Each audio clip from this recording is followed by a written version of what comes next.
Mirëdita të gjithëve. Добър ден на всички. Ju falenderoj që jeni prezent në këtë veprimtari, Благодаря ви за присъствието. shumë të rëndësishme. Много важно.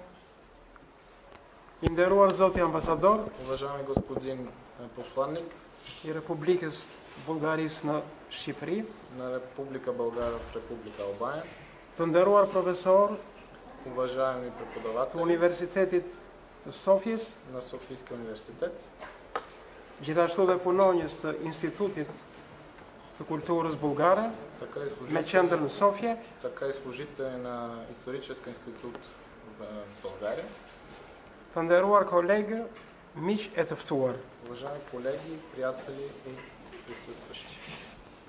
Sot aktiviteti që do të zhvillohet i dedikohet një figure të madhe historike, kulturore dhe shkencore për popullin bulgar, por edhe më gjerë. Ai është Shën Kliment Orhidski. Днешното мероприятие се организира по повод за една велика фигура за българите, за славяните, но и за други народи, както е Свети Климент Охридски.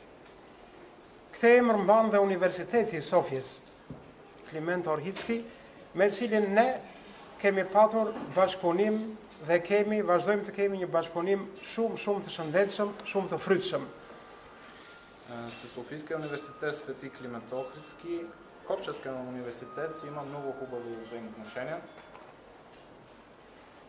Me këtë rast, dua të vlerësoj shumë bashkëpunimin që kemi patur me Universitetin e Sofjes, por edhe me universitetet të tjera të Bullgarisë, siç është Universiteti i Blagoevgradit, Universiteti i Tërgovishës e universitetet të tjera, dhe në këtë kuadër ne kemi përfituar shumë, kemi këmbyer eksperjencat tona, bashkëpunimet tona, dhe mendoj se ka qenë një nga përvojat tona shumë të suksesshme bashkëpunimi me kolegët dhe me institucionet bulgare.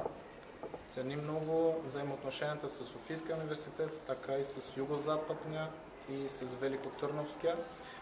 Така ценим и взаимните опити с нашите колеги.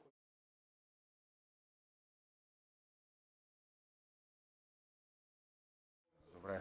Уважаеми гости от далечни и по-далечни страни, уважаеми домакини.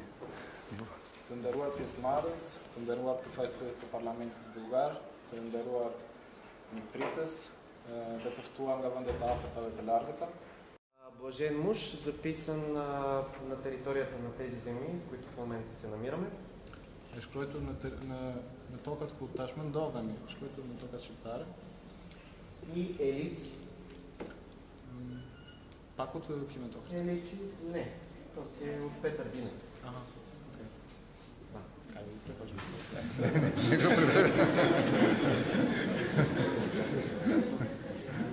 Точно, че не се чуваме с вашия глас и моят са много слаби и тук един викат после го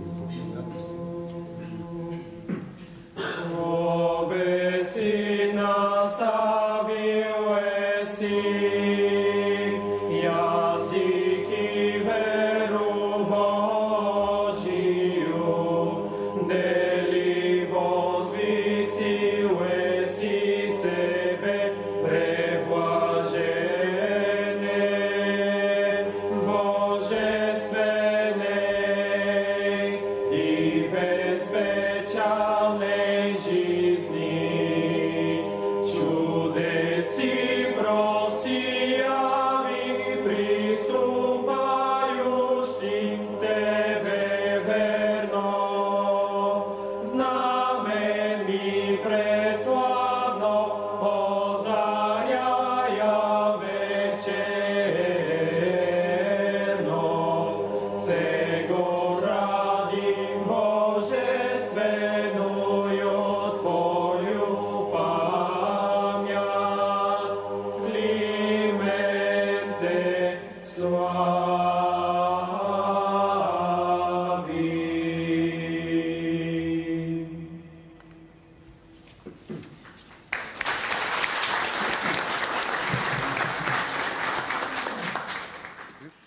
И сега искам да дам думата на Негово превъзходителство, посланника на Република България в Албания, господин Димитър Арнаудов. Заповядайте. Уважаеми господин Джорджи Пандавини, декан на университета в Корче, уважаеми народни представители от Република България, добре дошли в Албания. За нас е чест да ви посещам, макар че и аз съм гост в тази държава, но бидейки постоянно пребиваващ тук, за мен е удоволствие да ви приветствам с добре дошли по повод отбелязването на този светъл празник за България. Уважаеми господин доцент Гребенаров, уважаеми организатори и участници в кръглата маса. Nderuar dekani Universitetit të Korçës zoti Gjergj Pendavini, të nderuar përfaqësues të Parlamentit Bullgar, mirë se vini në Shqipëri, paçka se vetë ambasadori është mysafir në këtë eveniment, të nderuar përfaqësues në këtë tavolinë të rumbullakët, zotit i nderuar docent Гребенаров, dhe të nderuar pjesëmarrës në këtë eveniment historik për България. В североизточния ъгъл на Плаушник, източно от Поликонхалната базилика, която също се смята, че от този период. И археолозите изказват предположение, че всъщност това е втората Климентова църква. За съжаление, това са нашите данни, които от археологически проучвания знаем за този манастир. Естествено, манастира до някъде с някакви фрагментарни сведения, на които ще се спра по-подробно в моята статия. Разбираме за неговото съществуване през 14 век. Развитие. Главните фактори за това са запазването на Охрид като център на българската църква. Знаете, че Охрид остава център на българската църква до 1767 година, до 18 век. В Охрид е съсредоточена църковната власт не само на голяма част от българските земи, но на целия православен Запад, доколкото той обхваща и небългарски области. Запазването на мощите на светеца в този център са първите от най-важните причини за процъфтяването на неговия култ. Thessaly, Epirus, Albania, Moldavia and Wallachia.